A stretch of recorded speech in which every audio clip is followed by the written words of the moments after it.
तर आता आपण पोहोचलेलो आहेत पुण्यामध्ये काँग्रेसचं आंदोलन सुरू आहे। आपण पाहतो या क्षणाची अतिशय महत्त्वाची दृश्य। पुण्यामध्ये ईव्हीएम विरोधात काँग्रेसचं आंदोलन सुरू आहे।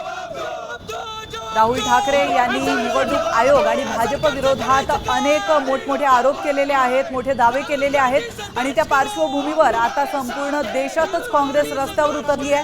महाराष्ट्रातील पुण्यातली ही दृश्य आपण पाहतोय। निवडणूक आयोगाविरोधात काँग्रेसचं आंदोलन सुरू।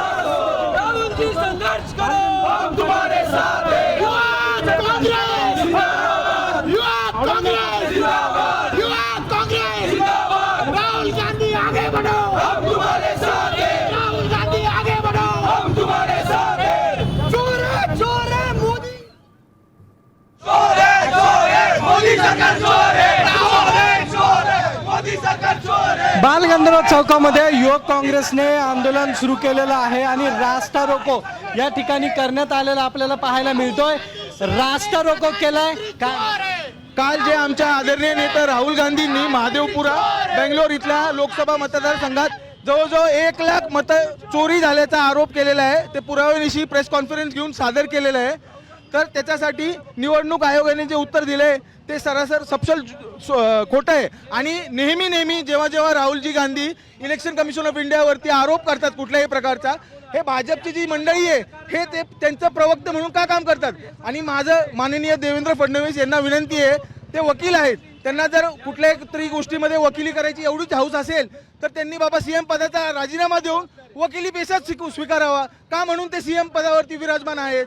ते फक्त इलेक्शन कमिशनची वकिली करण्यासाठी। देशाला स्वातंत्र्य मिळून 75 वर्ष झालेले आहेत आणि अवघ्या 75 वर्षात जर का अशा लोकशाहीची हत्या करणार असतील तर या सरकारचा धिक्कार आहे। आणि या लोकशाहीच्या अशा प्रकारे जर का खून होणार असेल तर युवक काँग्रेसचे तरुण रस्त्यावर उतरून रास्ता रोकोला धडा देणार।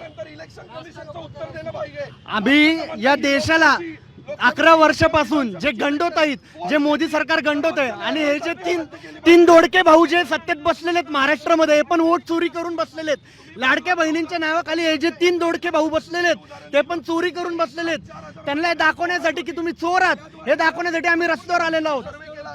रस्त्यावर आम्ही युवक काँग्रेसतर्फे उतरले। राहुल गांधींनी जी काल पत्रकार परिषद घेऊन निवडणूक आयोगाचं जे पोलखोल केले, इतक्या मोठ्या प्रमाणात मताची चोरी झाली आहे, डुप्लिकेट मतनोंदणी असतील, एकेका घरामध्ये 80 मतदार असते, कुठे घटना घडते एका कधी, या सगळ्या गोष्टी राहुल गांधींनी आता isakal.com आहे देशातील नंबर 1 ची मराठी न्यूज वेबसाईट। प्रत्येक अपडेटसाठी isakal.com ला नक्की भेट द्या।